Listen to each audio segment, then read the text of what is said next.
Welcome back to the channel, everyone. Today I want to explain how you are owed money by Robinhood. Yes, you watching the video right now. You're owed money by Robinhood, and I want to explain to you how to claim it. So stay tuned and let's make some money. And now I want to dive straight in with the key information. So, Robinhood's been in the news quite a lot lately. They're again seeking to toss out a fraud lawsuit over the meme stock trading restrictions. You might say, hang on a second, Tom, didn't this get thrown out in December and November before Christmas? Well, yes, but the lawsuit's been refiled and again they're seeking to toss it out. But this time it's going to be a lot harder for Robinhood to have the lawsuit thrown out because a 27-year-old truck driver just became Robinhood's first big headache of 2022 as they've just had to pay him an arbitration award of $30,000 for restricting trading back in January. So first, let's go through the fraud lawsuit. Then I want to talk about this lawsuit where they've just had to pay out $30,000 and how it can affect you and how you can claim your money back.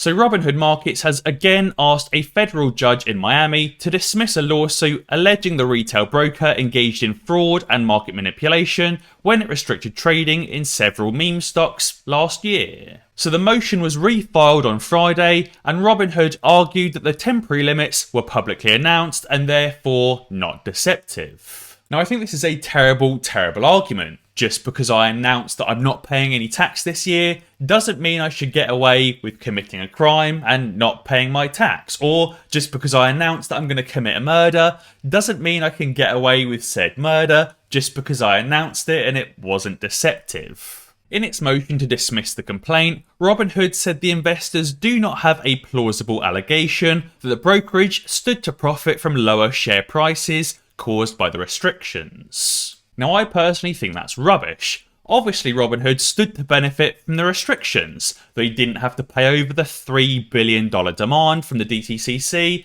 and live to see another day. And on top of that, their colleagues and partners like Citadel and Melvin got to see another day as well and didn't go bankrupt when they probably should have. That obviously means that Robinhood could continue to sell their payment for order flow to Citadel because obviously Citadel didn't go bankrupt like they probably should have. Chief Judge Cecilia Altenegger in November dismissed a related lawsuit accusing Robinhood and others of illegally conspiring to halt a short squeeze that was causing billions of dollars of losses for hedge funds that were betting on falling stock prices. I'm hoping that the lawsuit isn't again dismissed like it was back in November, and I do hope it's taken seriously this time. But now let's also talk about this FINRA arbitration award that was paid out to a 27-year-old truck driver. Guys, if you didn't already know, right now you can currently get up to $250 in free Bitcoin when you sign up to BlockFi using the link in the description below. Instead of just buying some cryptocurrency and leaving it in a wallet and forgetting about it, with BlockFi you can earn interest on your deposits up to 9% per year. Therefore, you can continue to accumulate more and more crypto. And also, when you've generated a massive profit on your investment, instead of having to sell off your crypto and missing out on the next run up and recognizing all of those gains for tax purposes, you can take out a crypto-backed loan with BlockFi. That way, you can get cash for your day-to-day expenditure, but don't have to sell off your crypto. And also, at the moment, BlockFi are currently offering a rewards credit card with an introductory rate of 3.5% cashback on your purchases, also paid in crypto, so you can accumulate more and more. There's also no annual fee, but unfortunately the rewards card is only available in the US and not in the UK or in Europe. Less than a week into the new year, a 27-year-old truck driver from Connecticut may have given Robinhood a whole new thing to be worried about in 2022. On January 6th, an arbitrator for FINRA ruled that the zero commission trading platform was liable for $29,460 in compensatory damages to Jose Batista, a retail investor who filed a complaint with the industry self-regulator in May, alleging that he had suffered significant investment losses due to Robinhood's decision to restrict trading on certain meme stocks. Now, the key thing here is this very much sets a precedent for future cases of a similar nature and future cases of similar wording. If FINRA have determined that Robinhood was liable to pay out this sum, why wouldn't they have to pay it out again for the same problem. We know that Robinhood didn't just restrict trading for Jose Batista alone, they restricted it for millions and millions of people across the US. It says the judgment is the first of its kind to end with Robinhood paying money to a retail investor stemming from its trading restrictions, and could provide a blueprint for other individual traders hoping to get relief from Robinhood. It says, for starters, Batista's case against the $13 billion online broker was narrow and specific, choosing to focus on how the restrictions impacted his shareholdings in headphone maker kohrs and fashion brand Express, as opposed to his whole portfolio. Now again, that's fair enough, but again, Robinhood didn't just restrict trading on kohrs and Express and no other companies in the market. They also restricted trading on AMC, GameStop and many others as well. So if you did hold shares in AMC, GameStop, kohrs, Express or others, you could be entitled to compensation from Robinhood and FINRA. So Batista's lawyer said there was a lot of noise about all of the conspiracy theories, referring to various civil suits that attempted to prove Robinhood colluded with its prime market maker, Citadel Securities, to restrict trading and protect hedge funds shorting meme stocks. The SEC investigated such allegations and found them lacking proof. Now, obviously, we know that Robinhood did collude with Citadel, and we know that there is definitely not a lack of proof, but bear with me a second and let me read the next sentence. His lawyer said, in keeping with their narrow approach, his lawyer and Batista did not engage with conspiracy theories about the trading restrictions and stuck entirely to the details of Batista's case. Those details being him wanting to sell shares, but obviously no one could buy the shares and therefore he was forced to sell at a loss. His lawyer said FINRA showed here that they were willing to adjudicate a case on the merits. Basically, because the lawyer didn't mention these conspiracy theories and just stuck to the straight and narrow of Jose wanting to sell and not being able to, FINRA actually heard the case. Now, I think there's two different ways we can go about this. We can A, file our complaint against Robinhood here on the FINRA complaint website. We can either file a complaint on the FINRA website about Robinhood and other brokers that restricted buying back in January. I think this is definitely a good way to get your foot in the door, but I think the best way would be to contact Jose Batista's lawyer directly. They actually have a Twitter page.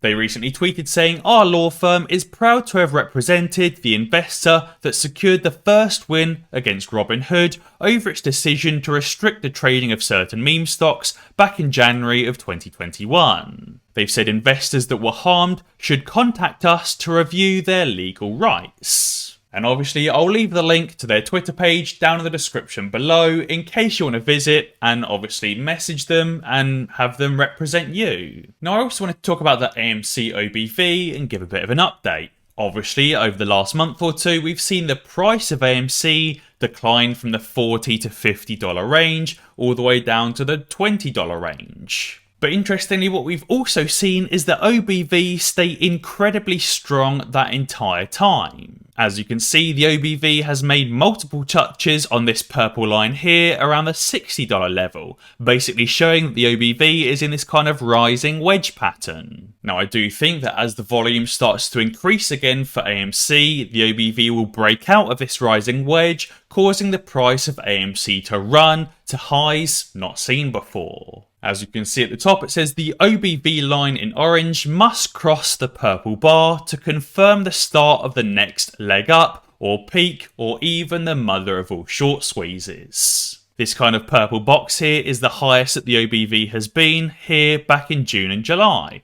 Obviously, we've now touched the start of this purple box multiple times over the last few months, but we haven't yet broken into the box and above. Obviously, the OBV rose here when AMC ran up to around $50 to $56. It then fell slightly and again ran up just in October-November time when AMC was trading for around $45 $50. This is why, even though the price of AMC is falling, my confidence in AMC isn't wavering because the OBV is staying so high and is very close to a breakout. Now, I also wanted to show you this interview with Byron, the founder of Overstock, and how stocks can be manipulated so easily. They don't go after the people who have sold 20 billion shares that don't exist. for manipulating the stock. But if you do something that would expose the amount of that in the system, that's manipulating the stock. I've been in this for so long, I can't tell what's weird anymore. Do you get that? That's I get it, man. I totally get it. So you were saying if they offer a class of coin. Yeah, they go to T0, they create a new class of stock that they issue instead of on NASDAQ or an ICE, they issue in the T0 exchange, and they dividend it out through their current shareholders. That creates a non-fungible dividend, which means that the Ken Griffiths of the world can't, the people who've been naked shorting get exposed by that. And they I guess the theory is it would make them cover. Maybe there's other, as I say, my job is to work things out for short sellers. But yeah, the argument from Cohodes would be that would show that would make the Ken Griffiths have to cover because they can't come up with that non-fungible dividend to deliver themselves. So they would have to close their position. But the SEC says, well, that would manipulate the stock if you make all these people close out their naked short position. To which you say, well, why does putting it on not affect any stock price, but making it go away does affect the stock price? How does that work, SEC? It's so crooked. It really goes to show just how backward the system is at the moment. The fact that people can get in trouble for trying to squeeze shorts, but the shorts don't get in trouble for naked shorting billions of shares. And finally for today, I wanted to quickly touch on the latest inflation data for the month of December. Obviously, throughout 2021, we saw inflation increase massively from 1.4 to 1.7 to 2.6, 4.2, 5%, 5.4, 5.4, 5.3, 5.4, but then in October, November and December it shot up to 6.2, 6.8 and 7%. 7% is the highest inflation rate seen since the 1980s, substantially higher than what we saw back in 2008. The average for 2021 is also substantially higher than the average for 2008 as well, just showing what a dire position the current economy, not only in the US but across the entire world, really is in at the moment. The UK inflation data was also recently released and shows a very, very similar picture of inflation figures that are off the scale, not seen since the 1980s. Guys, be sure to let me know down in the comments below what you think about the recent arbitration award paid as a result of Robinhood turning off the buy button. And as always guys, if you enjoyed this video, be sure to check out some of my others. Alternatively, subscribe to the channel and ding that notification bell, because that way you'll be alerted when I upload a new video. Cheers.